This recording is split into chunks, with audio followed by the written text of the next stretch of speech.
The Tarkine is gazetted by the Tasmanian government as an unbounded locality in northwest Tasmania. The generally accepted definition is the area between the Arthur River in the north, the Pieman River in the south, the ocean to the west, and the Murchison Highway in the east. It was first officially recognized in May 2013 following by a recommendation by the Nomenclature Board of Tasmania, which was accepted by Brian Greene. He declared that the name applied to the whole northwest region of Tasmania, but this interpretation was rejected by the Cradle Coast Authority, which had requested the official naming. The name does not appear in the maps, but in recent decades has featured prominently in the Australian media as a subject of contention between conservationists and mining logging interests. The Tarkine can be entered from several points, with the most common being via Sumac Road from the north, Corina in the south, Water in the west, and Wynyard from the northwest. Wynyard has an interstate airport and sealed road access into the Tarkine. Tarkine is 300 billion aged.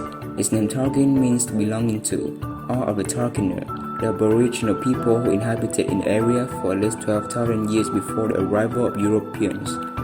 The term first appears in writing in the diaries of George Augustus Robinson, the chief protector of Tasmanian Aboriginals. Birmingham, formerly known as Mount Cameron West, is one of the best examples of Tasmanian rock art. Slab of rock covered in geometric designs of circles, crosses, and parallel lines, believed to be at least 2,000 years old. Although not designated as a national park, the area contains a widely diverse landscape, including Australia's largest patch of temperate rainforest, and a world of natural treasures including mountain ranges, wild river and cave system, bottom grass moorlands, and a rugged coastline with long sandy beaches, grassy woodland, and coastal heath. The plant and animal life here is as rich and varied as there are many habitats that support them. Local residents include the platypus, echidna, wombat, bandicoot, possum, and glider. Not to mention the famous Tasmania devil and the state other predators, the spotted tail quail and eastern quail. The Tarkine also hosts over 100 bird species, including several rare and endemic birds like the threatened orange-bellied parrot. The Tarkine Reserve joins a 100,000 hectare Arthur Pieman Conservation Area, itself containing a wealth of natural wonders and Aboriginal sites of great archaeological significance. Evidence of the lives of the past Aboriginal communities can be seen in the many shell middens, hot depression sites, artifacts, and rock engravings, and today's Tasmanian Aborigines still have powerful connections to this place. More recent history tells the story of miners, farmers, fishers, and holiday makers, all attracted to the rich natural resources and spectacular landscapes. In December 2009, the Tarkine was listed as a National Heritage Area, following by an Emergency National Heritage listing. The emergency listing was in response to a proposed Tarkine Road, which would have coursed through old-growth forest and detrimentally affected the natural values of undisturbed areas.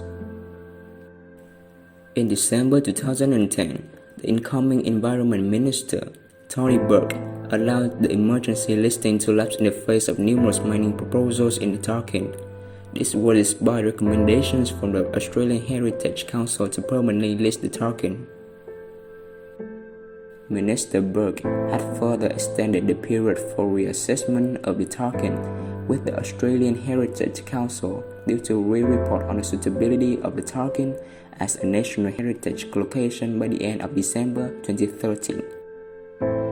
Conservation groups declared this an unacceptable delay and had voiced concern that this left the Tarkine unprotected from mining while the reassessment took place.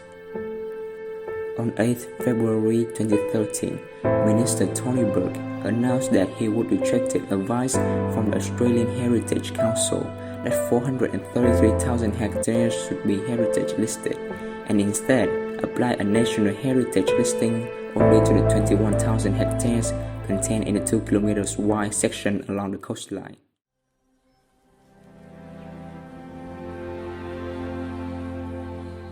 It is true that oak-growth forests are valuable for the economic reasons and for the ecosystem services to provide. Generally speaking, they are the grandfathers of nature of the woods of the world, holding value beyond measure, and the diverse ecosystem of those forests provide water habitat for the fish, wildlife, and ecosystems. They often contain rich communities of plants and animals within the habitat due to the long period of forest stability. These varied and sometimes rare species may depend on the unique environmental conditions created by these forests. They are filters of the earth, tying up carbon and pollutants that would otherwise accumulate in the atmosphere. Besides, oak-growth forests also store large amounts of carbon above and below the ground, either as humus or in wet soils as peat. They collectively represent a very significant store in carbon.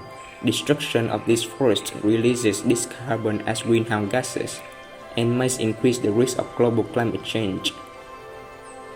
Moreover, oak-growth forest serves as a reservoir for species which cannot thrive or easily regenerate in younger forests, so can be used as a baseline for research.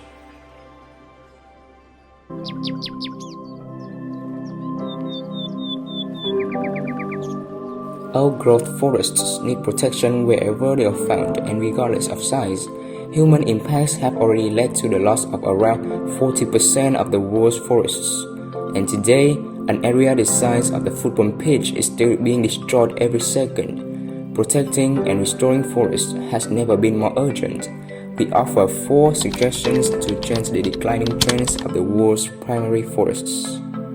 First is for the global community to recognize primary forests as a matter of global concern in the international community, according to the paper, and not just a problem in developing countries, especially since nearly half of the world's primary forests are in rich countries and many of those are still being destroyed. The second suggestion is that each nation and the international community at large should bring primary forests into their environmental accounting, including recognizing their enhanced ecosystem services. The third suggestion is to prioritize avoided loss of further primary forests. In other words, to actively tackle the problem by safeguarding the world's remaining primary forests, instead of simply reacting after a forest is lost or degraded. Fourth and last is to formally accept the role of indigenous people and forest dwellers in protecting their primary forests and sustainably using them. In this day and age, people do not care about nature and keep doing what they want, to which damages those oak-growth forests. Thus, we need to take immediate actions to preserve, protect our sources. Humans' activities which are extremely harmful to those forests should be restricted, and the government should give out more policies about preserving primary forests to force residents to follow.